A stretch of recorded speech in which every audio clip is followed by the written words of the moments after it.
प्रदोष जी की सबको कथा सुनाऊंगी। सब लोग प्रदोष की कथा सुनते जाइए। ये देखिए मेरी मम्मी और हम लोग पूजा कर रहे हैं। सबसे पहले उद्यापन विधि। उद्यापन करने के लिए एक दिन पहले गणेश जी की पूजा करें। घर में यज्ञ के मंदिर में नाच गाना बजाना आदि करते रहें। रात्रि में जागरण करें। दूसरे दिन प्रातः क्रियाओं में निवृत्त होकर स्नान करके मंडप बनावें। उसमें शिव जी की प्रतिमा पार्वती जी के साथ सहित स्थापित करें, पूजन करें। इसके बाद उमा सहित शिवाय नमः इस मंत्र का 108 बार आहुतियाँ देकर हवन सामग्री समाप्ति पर किसी आचार्य को वस्त्र आभूषण को गोदान आदि देकर उन ब्राह्मणी का भोजन कराएं। दक्षिणा देकर आप बंधुओं सहित लोक में अनेक प्रकार के सुखों को भोग कर अंत में शिव जी के लोक कल्याण में स्कंद वर्णित है। पूजन सामग्री शिव पार्वती की मूर्ति होनी चाहिए। माला गिरी चंदन रोली अक्षत गंगा जल बेलोपत्र धूप दीप ऋतु पुष्प माला श्वेत वस्त्र तंबूल पान सुपारी शर्करा मेवा धातु फल मीठा। स्मरण रखें शिव मंदिर पर शंख नहीं बजना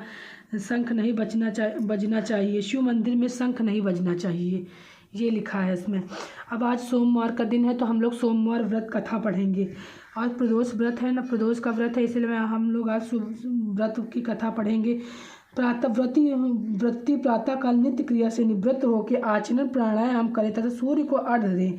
संकल्प करें कि आज मैंने मनोवांछित व्रत फल की प्राप्ति के लिए सोम प्रदोष व्रत का नियम पूर्वक शिव जी पार्वती का पूजन सहित करूंगा। संकल्प करने के बाद गणेश जी या देवताओं का पूजन करें, फिर पार्वती का पूजन विधि पूजन करें, स्तुति करें। इस व्रत को जो कोई करता है भगवान की कृपा से समस्त कार्य सिद्ध हो जाते हैं। रोगी का रोग दूर हो जाता है, निर्धन का धन की प्राप्ति होती है, विद्यार्थियों को विद्या प्राप्ति होती है, संतान चाहने वाले को सभी प्रकार के सुख होते हैं, महामारी अकाल आदि का भय नहीं होता, शत्रुओं का नाश हो जाता है। राजा जो कोई भी इस व्रत को करता है शिव पार्वती की पूजा दीर्घायु को प्राप्त करता है, अंतकाल में भगवान शंकर के परम धाम को प्राप्त कर लेता है। वो प्राचीन काल में धन्य धान से युक्त एक वैश्या थी, किंतु उसके एक भी संतान न थी। इसके वह सदैव अत्यंत दुखी रहती थी। वह वैश्य प्रत्येक सोमवार को शिव जी की पूजन में व्रत करता रहता था।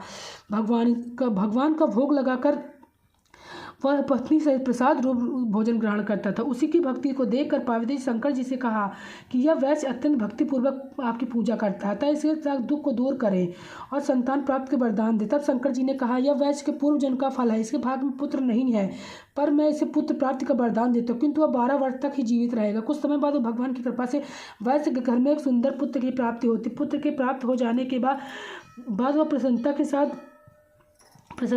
11 वर्ष तक बीत गए। वैश्य जी की पत्नी ने उसे पति से कहा कि पुत्र विवाह हो गया था, उसका विवाह कहीं कर दे।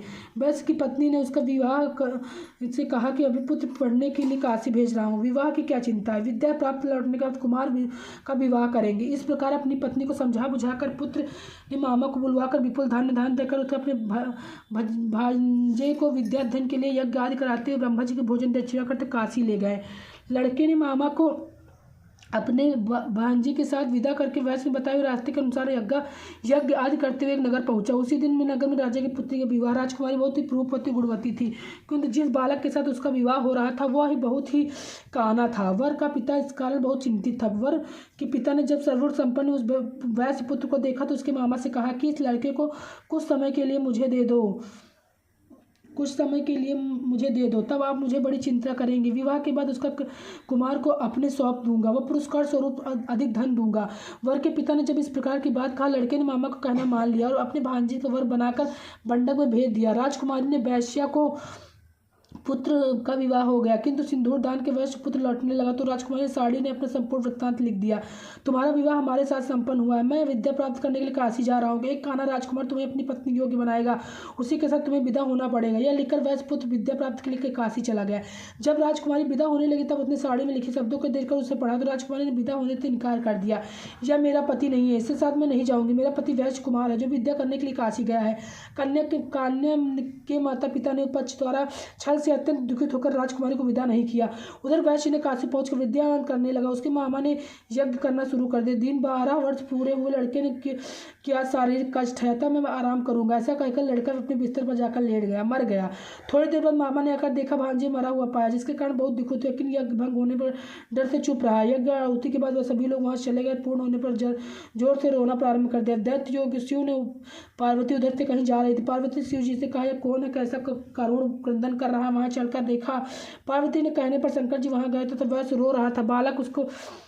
बालक मरा हुआ पड़ा था। पार्वती ने कहा, यह कौन बालक है जिसको आपने वर के प्रभाव से उत्पन्न किया था? वह जीवन दान दे ताकि इसे परिवार वाले दुख दूर हो जाए, सब सुख की प्राप्त हो जाए। शिव जी ने कहा, इस बालक का आयु पूर्ण हो चुकी, किंतु कहने पर इसे जीवित और दीर्घायु कर देता हूँ। ऐसा कहकर उन्हें मृत बालक को जीवन दान करा, स्वयं लोग चले गए।